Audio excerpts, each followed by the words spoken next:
Pada kesempatan kali ini, saya Ahmad Zamani Alfian, NIM J1M019004, program studi agroekoteknologi, ingin menjelaskan tentang praktikum organisme pengganggu tanaman acara 9, praktikum lapangan, sekaligus sebagai respon akhir praktikum.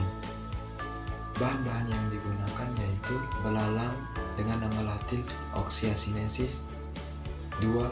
Walang sangit dengan nama latin Leptocoryza acuta, 3. Rumput teki dengan nama latin Ciperus rhontodus, 4. Patikan kebo dengan nama latin Euphorbia hirta, 5.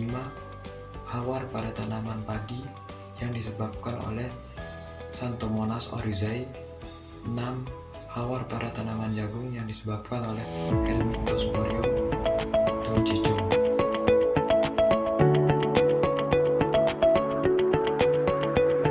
Baik, pada penjelasan kali ini bahan yang pertama yang digunakan yaitu belalang atau dengan nama latin Oxia sinensis. Hama ini memiliki klasifikasi phylum Arthropoda, kelas Insecta, ordo Orthoptera, famili Archidae, genus Oxia, dan spesies Oxia sinensis. Cara hama ini menyerang tanaman inangnya yaitu dengan cara memakan daun tanaman, sehingga daun tanaman menjadi bergerigi, sobek, bahkan hanya tersisa tulangnya saja. Tanaman inang dari hama ini selain padi yaitu buah buncis, terong, jagung, kacang tanah, tomat, dan kedelai. Oleh sebab itu, pengendalian yang harus kita lakukan yaitu dengan cara secara mekanis, yakni dengan menangkap secara langsung. Selanjutnya secara fisik, yakni dengan mengatur faktor-faktor fisik yang dapat mempengaruhi perkembangan belalang sehingga memberi kondisi yang menyebabkan hama sukar untuk hidup. Kemudian secara biologis, yakni dengan memanfaatkan musuh alami seperti kodok, laba-laba, dan burung. Dan cara yang terakhir yaitu secara kimiawi, yakni dengan menggunakan insektisida.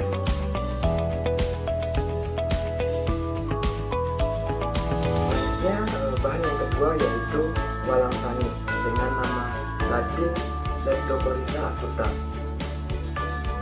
Hama ini memiliki klasifikasi phylum Arthropoda, kelas Insecta,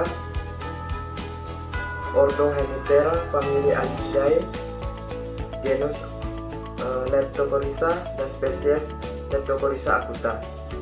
Hama ini menyerang tanaman inangnya yaitu dengan cara menghisap tangkai bunga serta bulir padi pada fase masak susu dan fase pengisian bulir, sehingga pengisian bulir tidak sempurna dan bulir padi menjadi kosong atau tidak berisi dan bahkan hampa,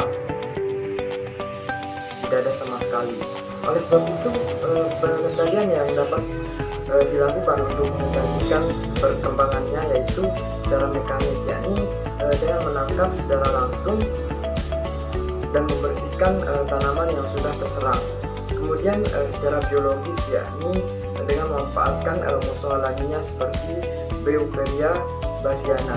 Dan cara yang terakhir yaitu secara kimiawi, yakni dengan menggunakan insektisida.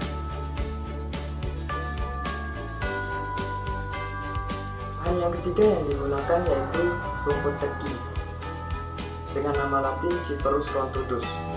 Gulma ini memiliki klasifikasi Kingdom Plantae, Superdivisi Spermatophyta, kelas Liliopsida, ordo Ciperales, famili Ciperaceae, genus Ciperus, dan spesies Ciperus rhontodus. Kerugian yang diakibatkan oleh gulma ini yaitu dapat mengeluarkan senyawa aleopati yang mampu mematikan tanaman yang tumbuh di sekitarnya dan berkompetisi dalam merebutkan dengan unsur hara, cahaya, ruang tumbuh, dan udara, sehingga tanaman akan mati. Pengendalian yang dapat dilakukan untuk mengendalikan pertumbuhannya yaitu secara mekanik, dengan cara mencabut secara langsung dan memotong sampai ke akarnya menggunakan alat seperti cangkul dan arit. Kemudian secara kultur teknis, yakni dengan menanam tanaman selah untuk mencegah pertumbuhan gulma, dan secara kimiawi, yakni dengan menggunakan herbisida sesuai dengan dosis yang tepat.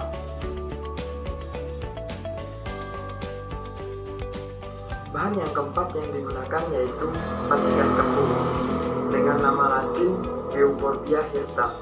Gulma ini memiliki klasifikasi kingdom plantae, divisi Monodiophyta, kelas Magnoliopsida, ordo Euphorbiales, famili Euphorbiaceae, genus Euphorbia, spesies Euphorbia hirta. Kerugian yang disebabkan oleh gulma ini yaitu dapat menurunkan kualitas hasil dan hasil produksi menurun. Hal ini disebabkan oleh adanya kompetisi antara gulma dengan tanaman,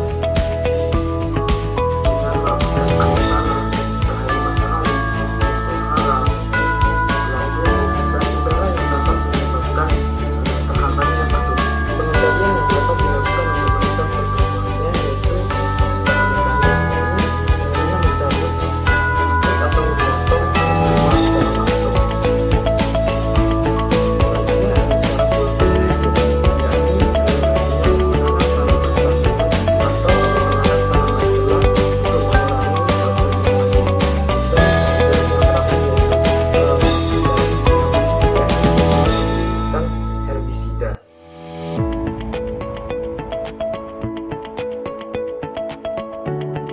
Xanthomonas oryzae merupakan penyebab gejala hawar pada tanaman padi.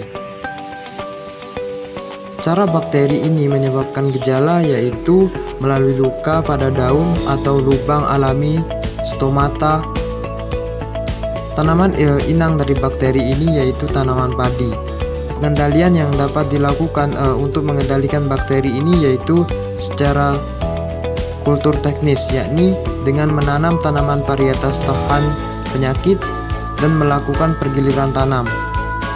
Secara mekanis, yakni dengan membuang tanaman yang terinfeksi dan menjaga lingkungan budidaya agar tetap bersih. Dan secara biologis, yakni dengan memanfaatkan agen hayati seperti Bacillus sp.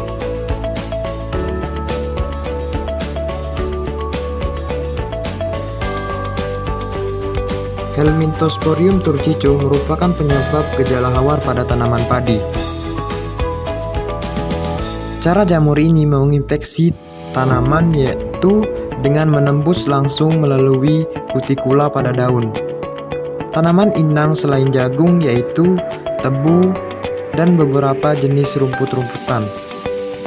Cara pengendalian yang dapat dilakukan yaitu secara mekanis, yakni dengan menggunakan mulsa pada saat penanaman, dan dapat mensiasatinya dengan menjaga kebersihan lingkungan budidaya dari gulma-gulma. Kemudian secara kimiawi, yakni dengan menggunakan fungisida.